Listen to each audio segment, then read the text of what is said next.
നിങ്ങൾ ഇപ്പോൾ കേട്ടുകൊണ്ടിരിക്കുന്നത് ജഗദ്ഗുരു തത്വദർശി സന്ത് രാംപാൽജി മഹാരാജ് എഴുതിയ ജ്ഞാനഗംഗ, പേജ് നമ്പർ 79. ആര് എങ്ങനെ കുലത്തിന്റെ അതായത് വംശത്തിന്റെ യജമാനൻ. ഏതെല്ലാം പുണ്യാത്മാക്കൾ പരമാത്മാവിനെ പ്രാപിച്ചുവോ അവർ പറയുന്നു കുലത്തിന്റെ യജമാനൻ ആരാണെന്ന്. അത് മനുഷ്യ സദൃശ്യമായ തേജോമയ രൂപമുള്ളതാണ്. അദ്ദേഹത്തിന്റെ ഒരു രോമകൂപത്തിന്റെ പ്രകാശം കോടിക്കണക്കിന് സൂര്യചന്ദ്രന്മാരുടെ പ്രകാശത്തിനേക്കാൾ അധികമാണ്. അദ്ദേഹമാണ് പല രൂപങ്ങളും നിർമ്മിച്ചത്.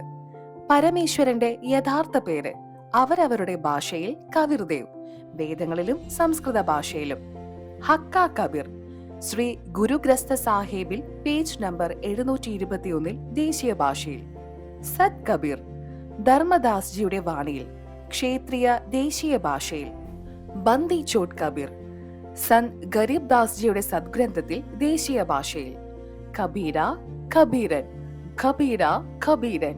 ശ്രീ ഖുറാൻ ഷരീഫ് സൂറത്ത് ഫുർഖാനി നമ്പർ 25, ആയത്ത് നമ്പർ 19, 21, 52, 58, 59 ക്ഷേത്രീയ അറബി ഭാഷ.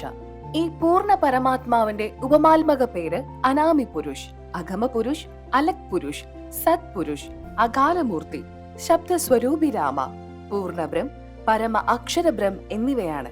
അതായത് ദേശത്തിലെ പ്രധാനമന്ത്രിക്ക് വാസ്തവികമായ ശരീരനാമം ഒന്ന്, പരമാത്മക നാമം പലതാണ്.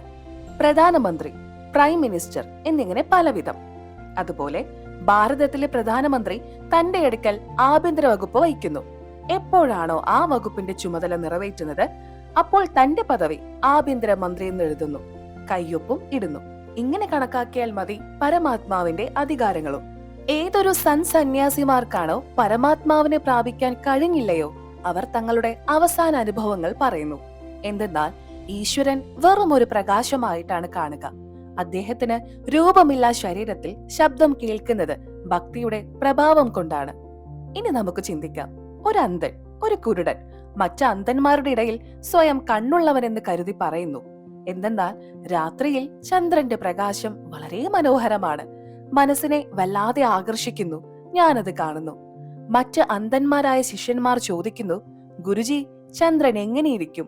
സമർത്ഥനായ അന്ധൻ പറയുകയാണ്, ചന്ദ്രന് രൂപമില്ല, വളരെ കുറച്ചു മാത്രമേ നമുക്ക് കാണാൻ കഴിയൂ.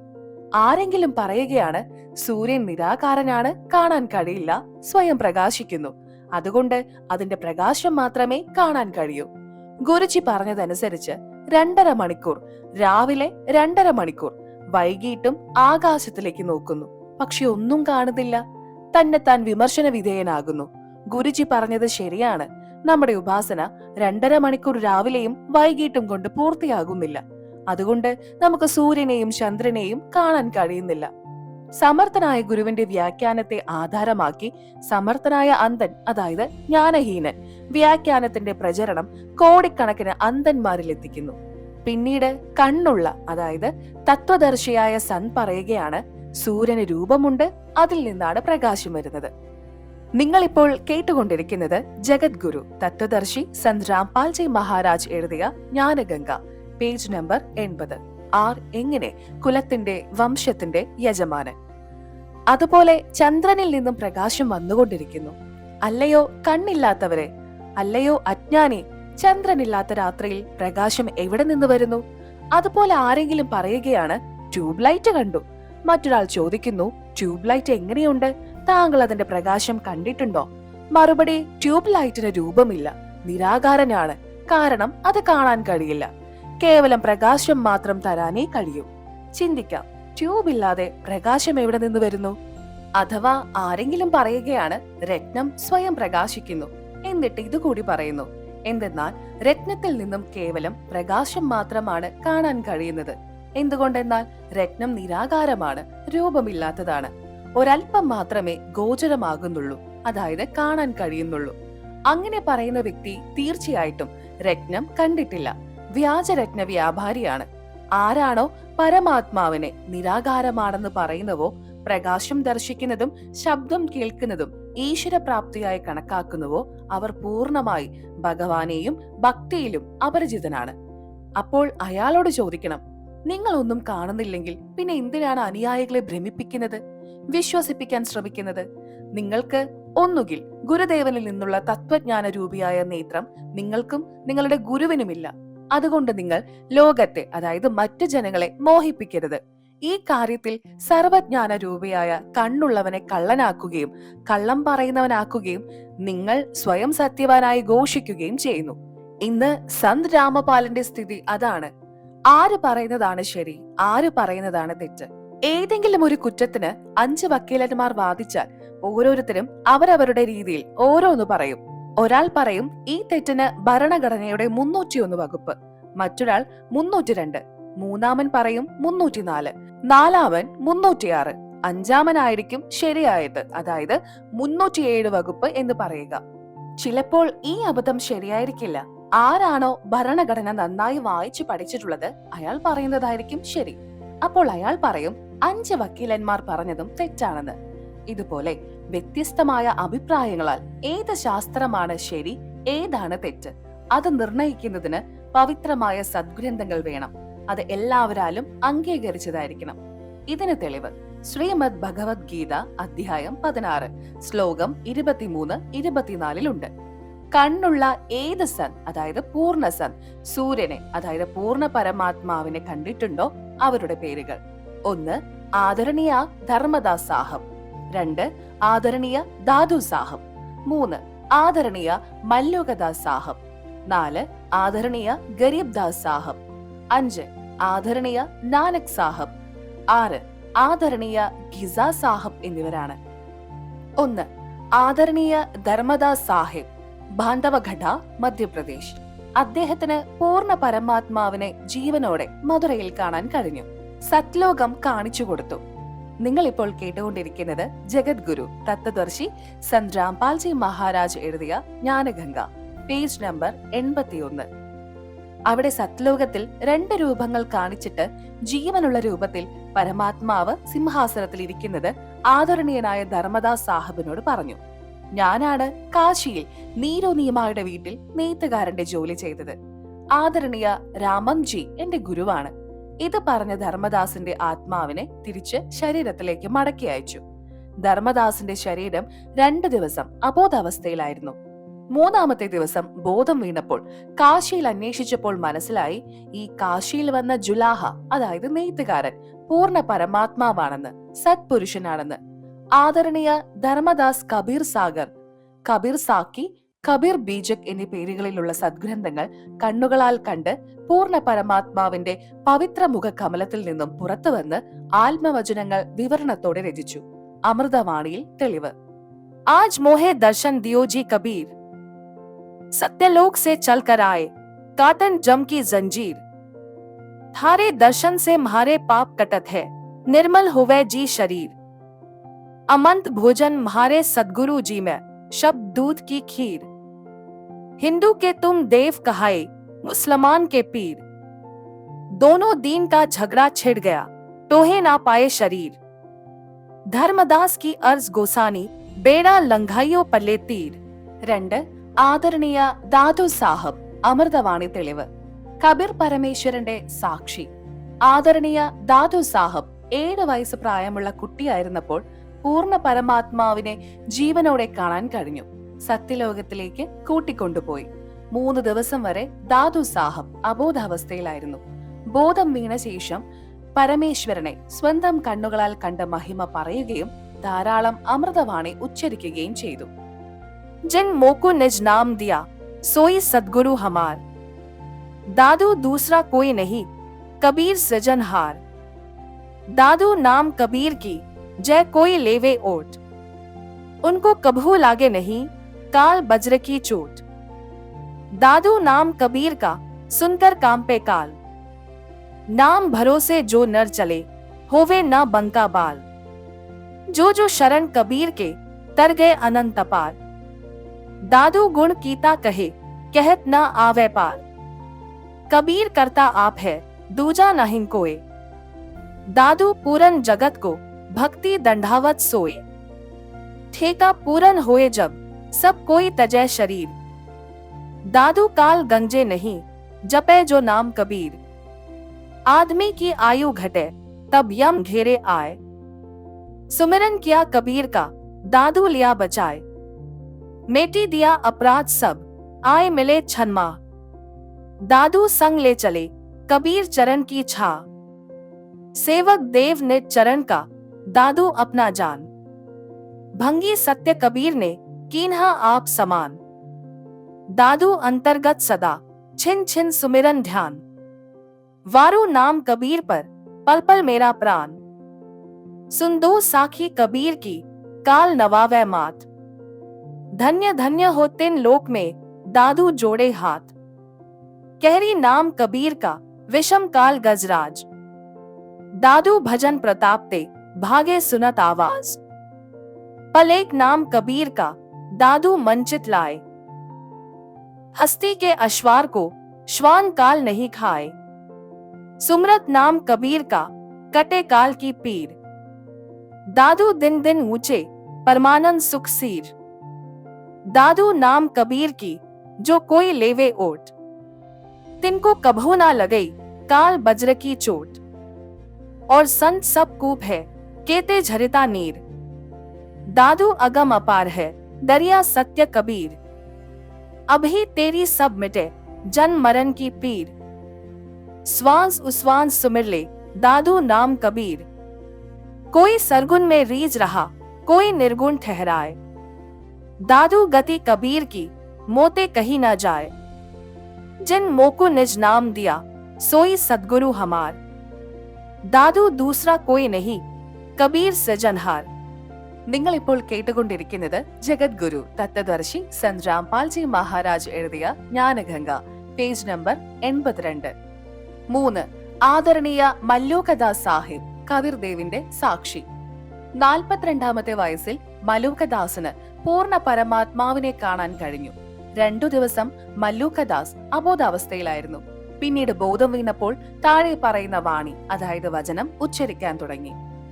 जपो रे मन सद्गुरु नाम कबीर, जपो रे मन परमेश्वर नाम कबीर, एक समय गुरु बंसी बजाए कालंदरी के तीर, सुरन मुनि थक गए रूक गया दरिया नीर, काशी तज गुरु मगहर आए दोनों दीन के पीर, कोई गाढ़े कोई अग्नि जरावे ढूंढा न पाया शरीर, 4 दाग से सद्गुरु न्यारा अजरो अमर शरीर, दास मलूक सलूक कहत है खोजो खसम कबीर. 4. ആദരണീയ ഗരീബ് ദാസ് സാഹിബ് ജി, ചരുധാനി ജില്ലാഞ്ചർ, ഹരിയാന. അമൃതവാണിയിൽ തെളിവ്. പ്രഭു കബീർ കബീർദേവിന്റെ സാക്ഷി. ആദരണീയ ഗരീബ് ദാസ് സാഹിബ് ജിയുടെ ജനനം 1717 സാഹിബിന് കബീർജിയെ 10ാം വയസ്സിൽ കാണാൻ കഴിഞ്ഞു. 1727 നല എന്നു പേരുള്ള വയലിൽ വെച്ചായിരുന്നു ആ സംഭവം. സത്ലോകവാസം 1778 ആദരണീയ ഗരീബ് ദാസ് സാഹിബിനും ജീവനോടെ കബീർ സാഹിബിനെ കാണാൻ കഴിഞ്ഞു. ഗരീബ് ദാസ് തന്റെ കൂട്ടുകാരോടൊപ്പം നല എന്നു പേരുള്ള വയലിൽ പശുവിനെ മേയ്ക്കുകയായിരുന്നു. വയൽ ഗ്രാമത്തിന്റെ അതിർത്തിയിലായിരുന്നു. കബീർ പരമാത്മാവിനെ ജീവനോടെ കണ്ടപ്പോൾ ഇടയർ പറഞ്ഞു, താങ്കൾ ഭക്ഷണം കഴിച്ചില്ല എങ്കിൽ പാല് കുടിക്കൂ. അപ്പോൾ പരമാത്മാ കബീർ പറഞ്ഞു, ഞാൻ ഭക്ഷണം കഴിച്ചിട്ടാണ് വന്നത്. മാത്രവുമല്ല, ഞാൻ ചെറിയ പശുവിന്റെ പാലാണ്, അതായത് കന്നുകുട്ടിയുടെ പാലാണ് കുടിക്കുന്നത്. ഉടൻ തന്നെ ബാലനായ ഗരീബ് ദാസ് ഒരു കന്നുകുട്ടിയെ, ചെറിയ പശുക്കുട്ടിയെ കബീറിന്റെ അടുക്കൽ കൊണ്ടുവന്നു. എന്നിട്ട് ചോദിച്ചു, ബാബ, ഈ കന്നുകുട്ടി വിവാഹം കഴിയാത്തതാണ്, പിന്നെങ്ങനെ പാല് തരും? നിങ്ങൾ ഇപ്പോൾ കേട്ടുകൊണ്ടിരിക്കുന്നത് ജഗദ്ഗുരു തത്വദർശി സന്ത് രാംപാൽജി മഹാരാജ് എഴുതിയ ജ്ഞാനഗംഗ, പേജ് നമ്പർ 83. അപ്പോൾ കബീർദേവ്, അതായത് കബീർ പരമേശ്വർ, കന്നുകുട്ടിയുടെ ഇടുപ്പിൽ വിരലോടിച്ചു. അപ്പോൾ കന്നുകുട്ടിയുടെ അകിടിയിൽ നിന്നും, കാളയോട് ചേർത്ത് പ്രസവിക്കാത്ത കന്നുകുട്ടിയുടെ അകിടിയിൽ നിന്നും പാലൊഴുകാൻ തുടങ്ങി. പാത്രം നിറഞ്ഞപ്പോൾ പാല് നിന്നു. ആ പാല് പരമേശ്വർ കബീർ കുടിച്ചു. പ്രസാദ രൂപത്തിൽ കുട്ടി ഗരീബ് ദാസിന് പാല് നൽകുകയും സത്ലോകം കാണിച്ചു കൊടുക്കുകയും ചെയ്തു. സത്ലോകത്തിൽ അദ്ദേഹം തന്റെ 2 രൂപങ്ങൾ കാണിച്ചു, ജീവിക്കുന്ന രൂപത്തിലും യജമാനനായി സിംഹാസനത്തിലിരിക്കുന്ന രൂപത്തിലും. എന്നിട്ട് പറഞ്ഞു, ഞാനാണ് 120 വർഷം വരെ കാശിയിൽ നെയ്ത്തുകാരനായി ജീവിച്ചത്. ഞാൻ ആദ്യം ഹസ്രത്ത് മുഹമ്മദിനെയും കണ്ടു. കബീരൻ, ഖബീര, ഖബീരൻ, അല്ലാഹു അക്ബർ എന്നീ പേരുകളിലാണ് അറിയപ്പെട്ടിരുന്നത്. പവിത്ര ഖുർആൻ ഷരീഫിൽ ഞാൻ തന്നെയാണ് ഞാനാക്കിനെ ബേയി നദിയിൽ ജീവനോടെ ദർശനം നൽകിയത്. മുസൽമാന്മാരിൽ ജീവിച്ചിരിക്കുന്ന മഹാത്മാക്കളായ കറുത്ത ലോഹയിട്ട, അതായത് കാൽമുട്ട് വരെയുള്ള ഓവർകോട്ടും തലയിൽ ഉയർന്നു നിൽക്കുന്ന തൊപ്പി ധരിക്കുന്ന ആ മഹാത്മാക്കളായ കറുത്ത ലോഹയിട്ടവർക്ക് ഞാൻ പ്രത്യക്ഷപ്പെട്ടു. ഞാൻ പലക് പട്ടണത്തിൽ നരേശ്രീ അബ്രാഹിം സുൽത്താൻ അദമനെയും ദാദോജിയെയും കണ്ടിരുന്നു. 4 പവിത്ര വേദങ്ങളിലും കവിർ, അഗ്നി, കവിർദേവ്, അതായത് കവിരൻദാരി എന്നീ പേരുകളുണ്ടോ അതെല്ലാം എന്നെ സംബന്ധിക്കുന്നതാണ്.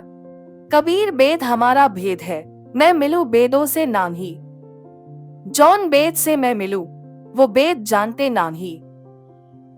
ഞാൻ വേദങ്ങൾക്ക് മുൻപേ തന്നെ സത്യലോകത്തിൽ വിരാജിക്കുന്നുണ്ടായിരുന്നു.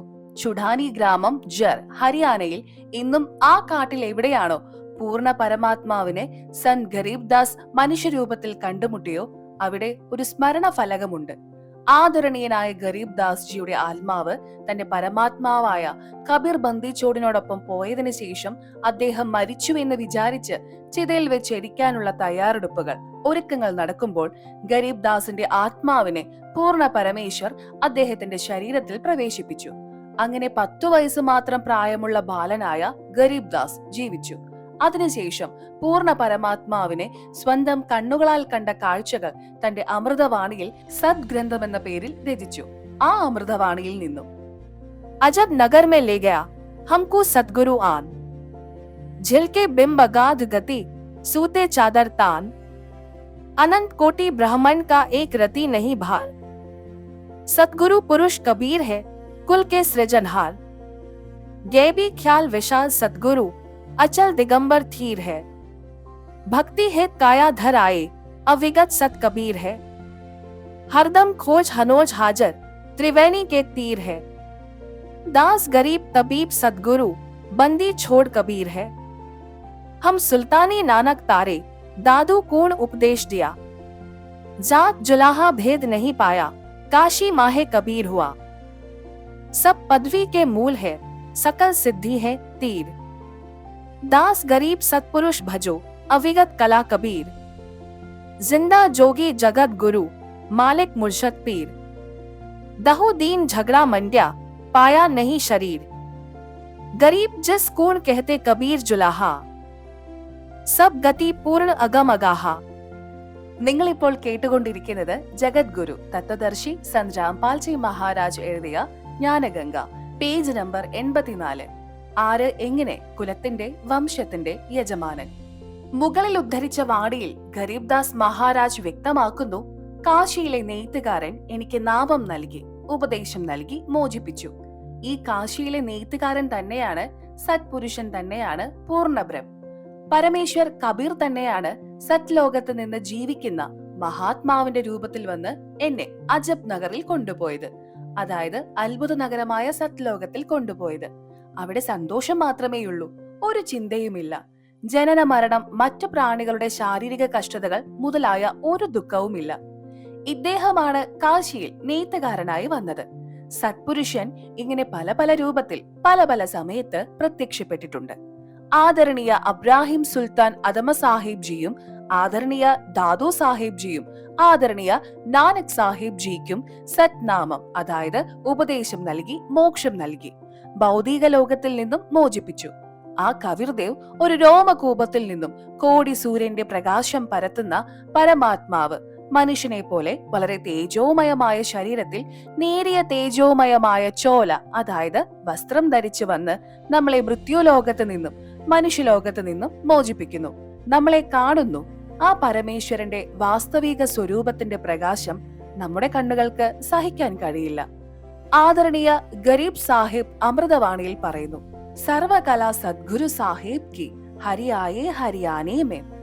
ഭാവാർത്ഥം, പൂർണ്ണ പരമാത്മാ കവിർ ഹരി, കവിർദേവ് എവിടെയാണോ വന്നത് ആ സ്ഥലത്തിന്റെ പേര് ഹരിയാന, അതായത് പരമാത്മാവ് വന്ന പവിത്ര സ്ഥലം. അക്കാരണത്താൽ അതിനു ചുറ്റുമുള്ള സ്ഥലത്തിന്റെ നാമം ഹരിയാന, ഹരി വന്ന സ്ഥലം എന്ന് പറയുന്നു. ഇന്നും പ്രത്യക്ഷ പ്രമാണമാണ് അത്. 1966 പഞ്ചാബ് വിഭജിച്ചപ്പോൾ ഈ പ്രദേശത്തിന്റെ പേര് ഹരിയാന എന്നായി. ഏകദേശം 236 വർഷം മുൻപ് പറഞ്ഞ വചനം 1966 സത്യമായി. സമയമനുസരിച്ച് ഈ പ്രദേശം ഹരിയാന എന്ന നാമത്താൽ പ്രസിദ്ധമായി. ഇന്നത് പ്രത്യക്ഷമായ തെളിവാണ്. ഗുരുഗ്രന്ഥ സാഹിബ് പേജ് 721 തന്റെ അമൃതവാണിയിൽ പറയുന്നു, ഹക്ക കബീർ കരീം തു ബേ പർവർദിഗാർ, നാനക് ബുഗുയത് ജനു തുര തേരെ ചാക്ര പാഖ. നാനാക്ജി മുഖേന ഗുരുഗ്രന്ഥ് സാഹിബിലുള്ള പ്രമാണം രാഗ് സിരി മഹല 1 പേജ് നമ്പർ 24 ശബ്ദം 29. एक स्वान दुई स्वानी नाल भलके भौंकही सदा ब्याल, कुर छुरा मुठा मुर्दार धानक रूप रहा करतार. मैं पति की पंदी न करने की कार, वो बिगड़े रूप रहा बिकराल. तेरा एक नाम तारे संसार, मैं एहो आस एहो आधार. मुख निंदा आखा दिन रात, पर घर जो ही नीच मनाती. काम क्रोध तन वसा चंडाल, धानक रूप रहा करतार. फाही सुरत मलुकी वेस, ओ ठगवाड़ा ठगी देस. खरा सियाना बहुता भार, धानक रूप रहा करतार. मैं कीता ना जाता हराम खोर, ओ क्या मोह देसा दुष्ट चोर. नानक नीच कह विचार, धानक रूप रहा करतार. നിങ്ങൾ ഇപ്പോൾ കേട്ടുകൊണ്ടിരിക്കുന്നത് ജഗദ്ഗുരു തത്വദർശി സന്ത് രാംപാൽജി മഹാരാജ് എഴുതിയ ജ്ഞാനഗംഗ പേജ് നമ്പർ 85. ഗുരുഗ്രന്ഥ സാഹിബ് രാഗ ആസാവരി മഹല 1 കുറച്ചു ഭാഗം. സാഹിബ് മേരാ ഏകോ ഹെ ഭായി ഏകോ ഹെ. आपे रूप करे बहु भांति नानक बपुड़ा एवके, जो तिन किया सो सचु थिया, अमंत नाम सदगुरु दिया.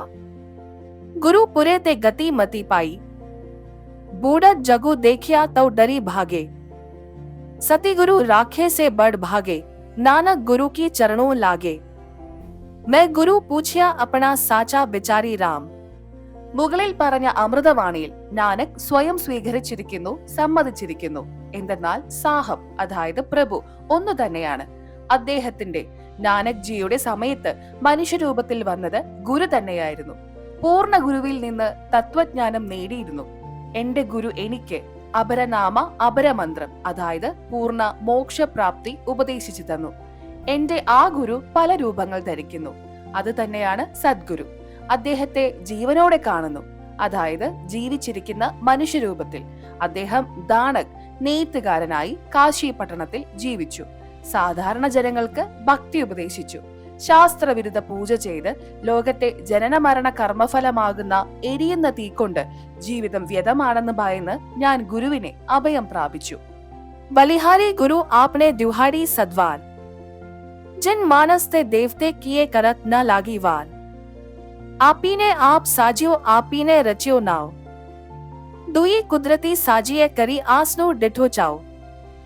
दाता करता आपी तू तुसी देव ही कर ही पसाओ. तू जानोई सबसे दे लैसी जिन कवाओ करी आसनो डिठो चाओ.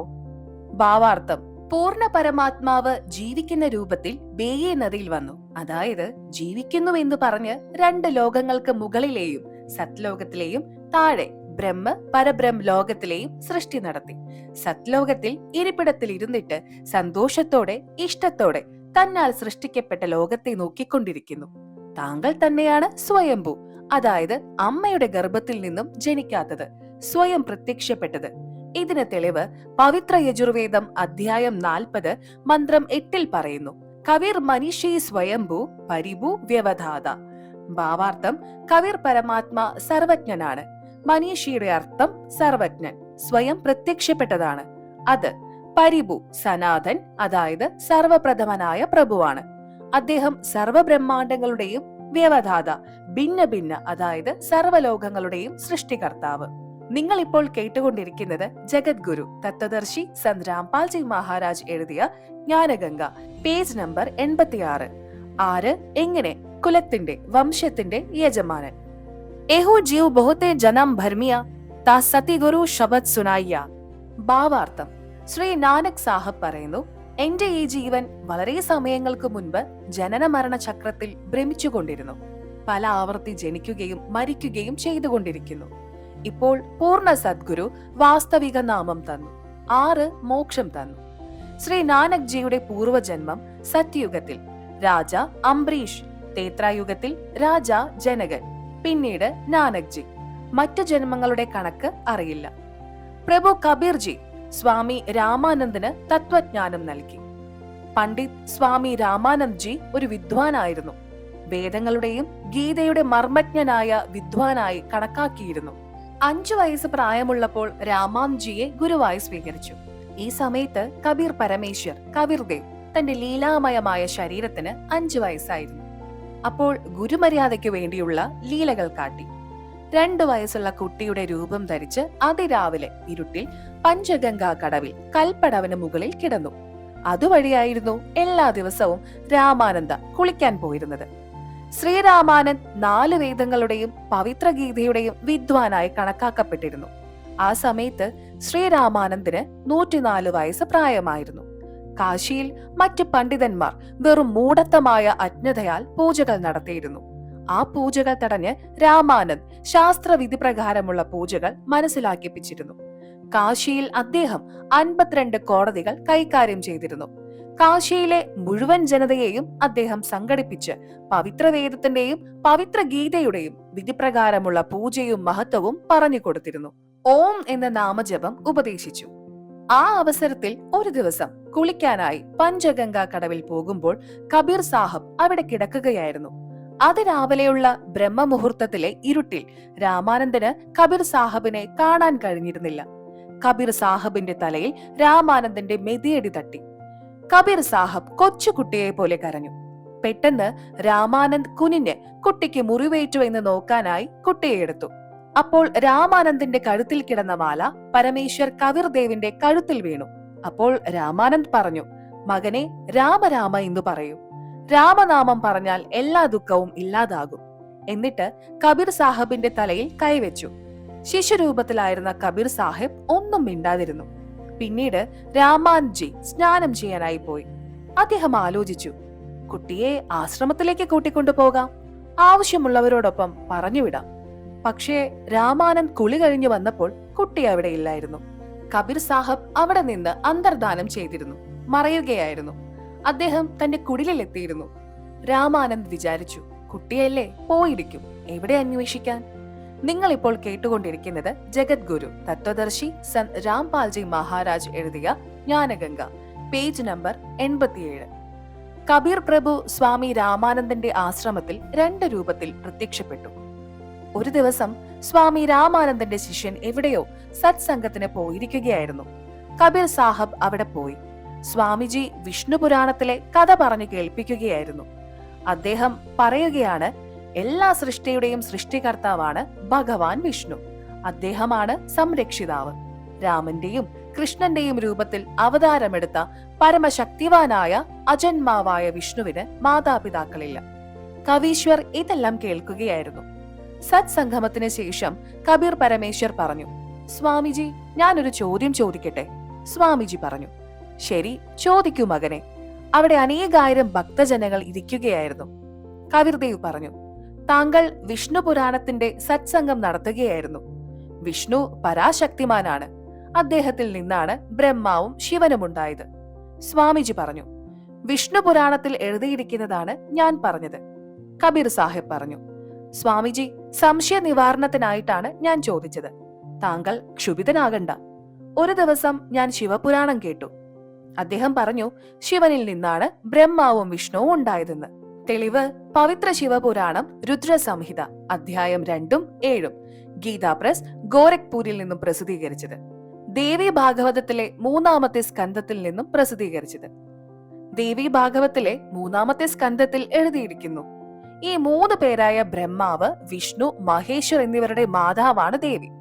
ഇവർ 3 പേരും നശ്വരരാണ്, അവിനാശികളല്ല, അനശ്വരമല്ല. സ്വാമിജിക്ക് മറുപടി ഉണ്ടായിരുന്നില്ല. ദേഷ്യത്തോടെ പറഞ്ഞു, നീ ആരാണ്? ആരുടെ മകനാണ്? കബീർ സാഹബ് മറുപടി പറയുന്നതിന് മുൻപ് മറ്റു ഭക്തജനങ്ങൾ പറഞ്ഞു, ഇത് നീരുനെയ്ത്തുകാരന്റെ മകനാണ്. സ്വാമി രാമാനന്ദന്റെ ശിഷ്യൻ പറഞ്ഞു, നീ കഴുത്തിൽ മാല എങ്ങനെ കെട്ടി? വൈഷ്ണവ സന്യാസിമാർ തുളസിമണികൾ കൊണ്ടുള്ള മാലയാണ് കഴുത്തിൽ ധരിക്കുന്നത്. അതിൽ നിന്നും മനസ്സിലാക്കാം അയാൾ വിഷ്ണു പരമ്പരയിൽ നിന്നും ഉപദേശം സ്വീകരിച്ചു എന്ന്. നിന്റെ ഗുരു ആര്? കബീർ സാഹിബ് മറുപടി പറഞ്ഞു, എന്റെ ഗുരു നിങ്ങളുടെ ഗുരുവാണ്. അപ്പോൾ ആ സ്വാമിജി വളരെയധികം ദേഷ്യത്തോടെ പറഞ്ഞു, ഹേ മൂഢ, നീ അവർണനായ ജുലാഹയുടെ മകനാണ്, അതായത് നെയ്ത്തുകാരന്റെ മകനാണ്. എന്റെ ഗുരുദേവനെ ഗുരുദേവൻ എന്ന് പറയുകയോ? എന്റെ ഗുരുദേവന്റെ വിവരമറിയാമോ? ശ്രീ ശ്രീ 1008 പണ്ഡിതനായ രാമാനന്ദ്ജി, നീ നെയ്ത്തുകാരന്റെ മകൻ. അദ്ദേഹം നിന്നെ പോലുള്ള അവർണർക്ക് ദർശനം നൽകില്ല. എന്നിട്ടും നീ പറയുകയാണ് അദ്ദേഹത്തിൽ നിന്നും ഉപദേശം വാങ്ങിയെന്ന്. അല്ലയോ ഭക്തജനങ്ങളെ, ഇവൻ കള്ളനും കപടനുമാണ്. ഇപ്പോൾ ഗുരുദേവന്റെ അടുക്കൽ പോയി നിന്റെ എല്ലാ കഥകളും പറയുന്നുണ്ട്. താഴ്ന്ന ജാതിക്കാരന്റെ മകൻ നമ്മുടെ ഗുരുദേവനെ അപമാനിക്കുകയോ? കവിർജി പറഞ്ഞു, ശരി, ഗുരുദേവനോട് പറയൂ. ആ ഋഷിഭക്തൻ രാമാനന്ദന്റെ അടുക്കൽ പോയി പറഞ്ഞു, ഒരു നെയ്ത്തുകാരന്റെ മകൻ നമ്മളെ അപമാനിച്ചിരിക്കുന്നു. നിങ്ങൾ ഇപ്പോൾ കേട്ടുകൊണ്ടിരിക്കുന്നത് ജഗദ്ഗുരു തത്വദർശി സന്ത് രാംപാൽജി മഹാരാജ് എഴുതിയ ജ്ഞാനഗംഗ, പേജ് നമ്പർ 88. എങ്ങനെ കുലത്തിന്റെ വംശത്തിന്റെ യജമാനൻ. അവൻ പറയുന്നു സ്വാമി രാമാനന്ദ ഗുരുവാണെന്ന്. ഹേ ഭഗവാൻ, നമുക്ക് പുറത്തിറങ്ങാൻ പ്രയാസമായിരിക്കുന്നു. സ്വാമിജി പറഞ്ഞു, നാളെ രാവിലെ അവനെ വിളിച്ചു കൊണ്ടുവരൂ. നാളെ കണ്ടോ, നിന്റെ മുന്നിൽ വെച്ച് ഞാൻ അവന് കൊടുക്കുന്ന ശിക്ഷ.